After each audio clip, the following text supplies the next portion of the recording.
Hello everyone, आज हम section 2 के डेफिनेशन क्लॉज में 2I को देखेंगे, यानी जुडिशियल प्रोसीडिंग को। जुडिशियल प्रोसीडिंग से मतलब क्या है? देखिए, इसको डिफाइन वैसे तो यहाँ पर नहीं किया गया है, इसको एविडेंस में मैंने समझा रखा है। आप एविडेंस में क्या है देख सकते हैं उसको। यहाँ पे जो बताया गया है वो मैं बता देती हूँ, यानी कि अपनी बेटर अंडरस्टैंडिंग के लिए कि किस किस को जुडिशियल प्रोसीडिंग कहते हैं, किसको नहीं कहते, वो वहाँ पर डिफाइन है। यहाँ पे जो लिखा है यहाँ पे वो ये लिखा है कि जुडिशियल प्रोसीडिंग उसे कहते हैं जहाँ पर ओथ पर प्रोसीडिंग की जाती है, और यू कैन से दैट कि जहाँ पर ओथ पर एविडेंस लिया जाता है उसके बिहाफ पे भी प्रोसीडिंग होती है। तो दो वर्ड यूज किए गए हैं, ओथ और एफिडेविट। तो ओथ और एफिडेविट आप ध्यान रखिएगा, ओथ यानी शपथ, एफिडेविट यानी शपथ पत्र।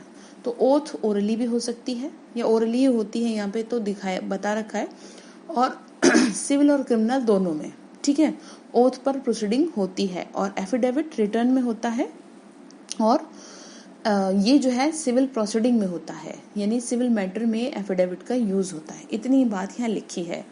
उसके बाद आती है लोकल जुरिडिक्शन। लोकल जुरिडिक्शन का मतलब क्या होता है? लोकल जुरिडिक्शन से मतलब ये है कि किसी भी मजिस्ट्रेट का लोकल एरिया जिसमें वो अपनी पावर को होल्ड किए हुए है।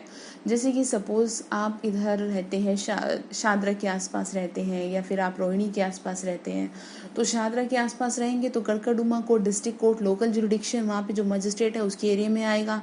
और वहाँ के अगर आसपास के एरिया में तो उसके एरिया में आएगा। केस कोई भी मैटर है, जैसे कोई केस आपके पास आता है तो सबसे पहले ये देखना पड़ता है ना, पूछते हैं भाई कहाँ, जो कि हम सीपीसी में पढ़ेंगे, भाई आपका मैटर कौन से कोर्ट में जाएगा, तो उसको क्या कहते हैं? Local jurisdiction.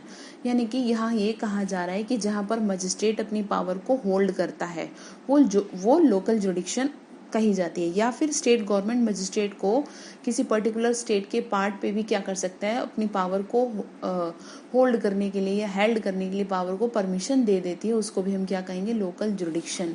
इसको डिटेल में हम चैप्टर 13 में पढ़ेंगे। उसके बाद है 2K मेट्रोपॉलिटन। मेट्रोपॉलिटन सेक्शन 8 में पढ़ेंगे of the CRPC। State government के थ्रू इसको डिक्लेयर किया जाता है कि जिसकी जो कोई स्टेट कोई पार्ट है, मतलब स्टेट का, उस जगह की भाई यहाँ पे जो जनसंख्या है 10 लाख से ज़्यादा है, तो उसको क्या कहा? मेट्रोपॉलिटन। एंड 2L है, 2L non cognizable offence, 2L यानी 2C, ठीक है, 2C के साथ पढ़ेंगे 2L। ध्यान रखिएगा, cognizable and non cognizable. Cognizable जो है वो सीरियस किस्म के अपराध बताए, और नॉन कॉग्निजेबल में कुछ ऐसा सीरियस नहीं होता। वहाँ पे बोला कि आपको भाई विदाउट वारंट अरेस्ट करके ले जाएंगे। यहाँ पर आपको वारंट के बिना अरेस्ट नहीं कर सकते। इसमें फाइल की जाती है कंप्लेंट, जो हमने पढ़ी है 2D में।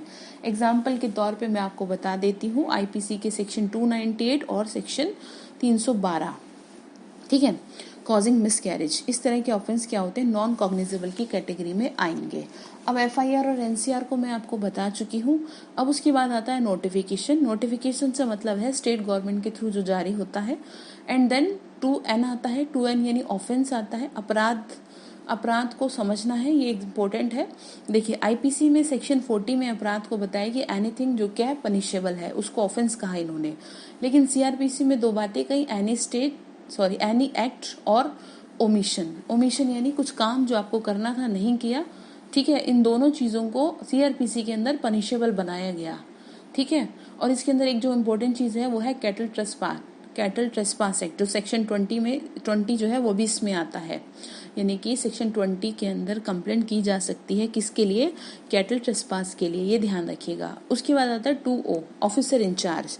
ऑफिसर इंचार्ज से मतलब ये है कि देखिए इसका मीनिंग यहाँ पर क्या है, जो पुलिस थाने का प्रशासक अधिकारी जो उस समय वहाँ पे काम कर रहा है और वो अवेलेबल नहीं है, किसी तरह से वो बीमार हो गया, किसी तरह से वो कोर्ट में नहीं आ सका, या कुछ भी XYZ उसके साथ कुछ प्रॉब्लम है, तो उसकी जगह पे जो काम करेगा उसको क्या कहेंगे?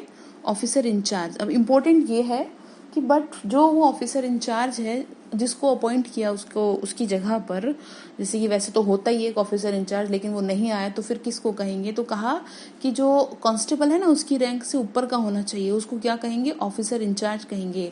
ये आपसे इंटरव्यू में पूछ सकता है और प्री में पूछ सकता है, कहीं भी कोई भी पूछ सकता है, ठीक है, तो ध्यान रखिएगा। और ये इसको कौन करता है इसको? और स्टेट गवर्नमेंट भी चाहे तो किसी दूसरे व्यक्ति को भी इसके लिए अपॉइंट कर सकती है। जो वर्ड याद रखना है वो है कांस्टेबल की रैंक से ऊपर का होना चाहिए ऑफिसर इंचार्ज। 2P में प्लेस है, प्लेस में कुछ खास नहीं है, वो आप रीड आउट करेंगे तो समझ में आ जाएगा। देखिए फिर भी मैं पढ़ देती हूँ। 2P में लिखा है place includes a house, building, tent, vehicle and we shall, यानी स्थान के अंतर्गत गृह, भवन, तंबू, यान और जलयान भी है। ठीक है, इस वीडियो में इतना ही करते हैं, बाकी का थोड़ा थोड़ा करके दूसरे में कवर करती हूँ।